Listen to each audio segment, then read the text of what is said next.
thing, that losing memory was the sad and inevitable part of old age. Because of that, for years I saw my mother's memory disappear, as if she were a prisoner of a disease that no one dared to question. At first, I thought it would pass. Maybe she just needed to exercise her brain more and take some medications. But even after doing everything I had learned, things only got worse. And fate had it that my mother, this woman in the photo, would be the first in our family to face the signs of Alzheimer's. At 76 years old, she started forgetting things, where she put her glasses, her keys, or why she'd walked into a room. I remember she used to ask me all the time, "Sweetheart, do you know what I came in here for?" At first, I didn't think much of it. I figured it was just part of getting older, but her mind kept getting worse. Soon she started repeating questions, confusing my name with my sister's, and forgetting to take her medications. I went into denial. I didn't want to believe she had Alzheimer's. To me, Alzheimer's was something genetic, or just plain bad luck. How could this happen to her? She was the strongest woman I'd ever known. This couldn't be happening to her. But then things reached a breaking point, one I couldn't ignore anymore, and that's what I'm going to tell you about now. It was Saturday, 6 a.m. when the alarm went off. I got up, washed my face, brushed my teeth, and headed to the kitchen. The problem?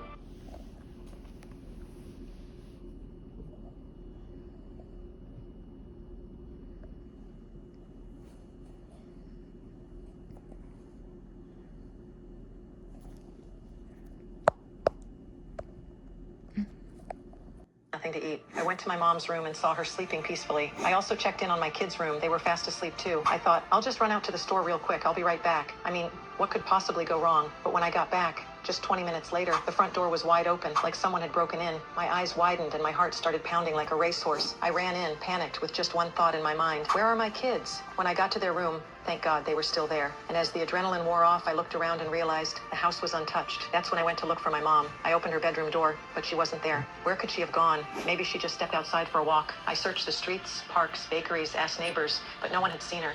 After nearly 2 hours of searching, I started to panic again. Did someone kidnap my mom? Is she lost? Did she fall and hit her head?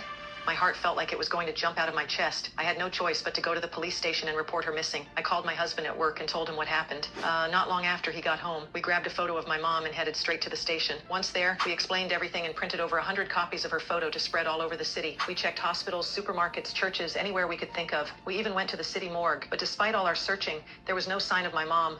Alive or not. At that moment, the guilt stabbed at my chest like a knife. I thought, how could a neurology specialist let her own mother reach this point? I did everything right, gave her the meds, adjusted the dosage when needed. This wasn't supposed to happen. That thought wouldn't leave me alone. I felt like the worst daughter in the world. My biggest fear was getting a call from the police saying they'd found my mom's body. I remember going home as night fell and not being able to sleep at all. And honestly, it was one of the longest nights of my life. The next morning, the phone rang and I felt a chill run down my spine. It was the police. They said someone had seen an elderly woman matching my mom's description in a cemetery. A cemetery? What do you mean?